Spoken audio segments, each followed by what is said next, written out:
Let's get into the next question. A technician wants to connect multiple peripherals to a tablet that only has a single USB-C port.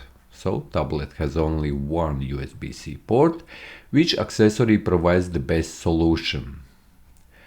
Passive USB splitter, HDMI switch, Ethernet crossover cable, Bluetooth repeater, or USB-C docking station.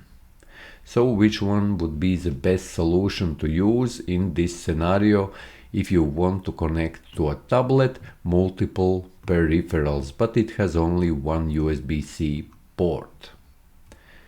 And here the correct answer is USB-C docking station. Logically, that would be a docking station, as USB-C docking station expands a single port into multiple interfaces, including USB, video, and networking. Passive splitters do not provide protocol negotiation or power management. HDMI switches and network cables do not expand peripheral connectivity. A user connects a monitor using DisplayPort and reports that screen intermittently goes black for a second before returning to normal. The cable is loosely seated. What is the most likely cause? GPU overheating, malware activity, incorrect language settings, file system corruption, or poor cable connection. And here, this is very easy question because it's already telling you the correct answer, as it is saying here that the cable is loosely seated, so most likely we would need the issue would be poor cable connection, as a loosely seated DisplayPort cable can cause brief signal drops resulting in temporary black screens. This is a physical layer issue and does not indicate GPU overheating or software problems. Malware and file system issues would not cause momentary video signal losses. A technician is troubleshooting a laptop that will not charge when connected to a non-good AC adapter. The battery also does not charge when the system is powered off. What is the most likely faulty component? Display inverter, touchpad cable, speaker assembly, DC in jack, or CMOS battery.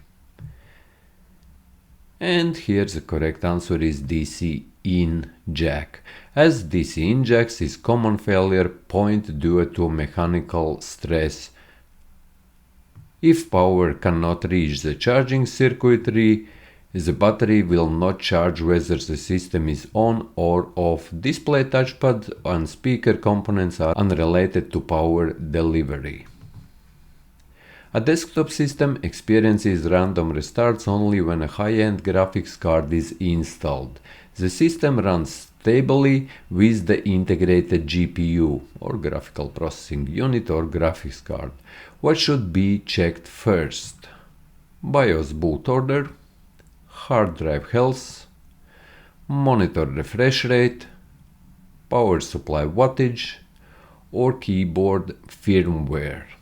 So what should be checked if a desktop system experiences random restarts only when a high-end graphics card is installed? So if we install high-end or very powerful graphics card or powerful GPU, we are experiencing random restarts, where with the standard or integrated GPU or graphics card, everything works fine. What should be checked first in this scenario?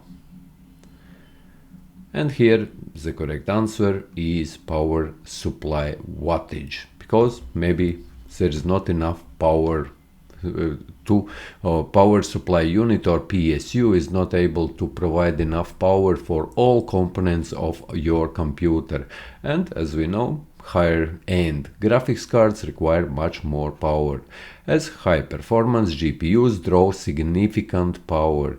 If the power supply cannot meet peak demand, the system may restart under load. BIOS boot order, storage health, or keyboard firmware do not cause power related restarts tied to GPU usage. A user reports that printed pages from inkjet printer appear smeared and do not dry properly. The issue occurs immediately after printing. What is the most likely cause? Incorrect paper type, faulty fuser, low memory buffer, outdated printer driver, or dirty pickup rollers. Which would be the correct answer here?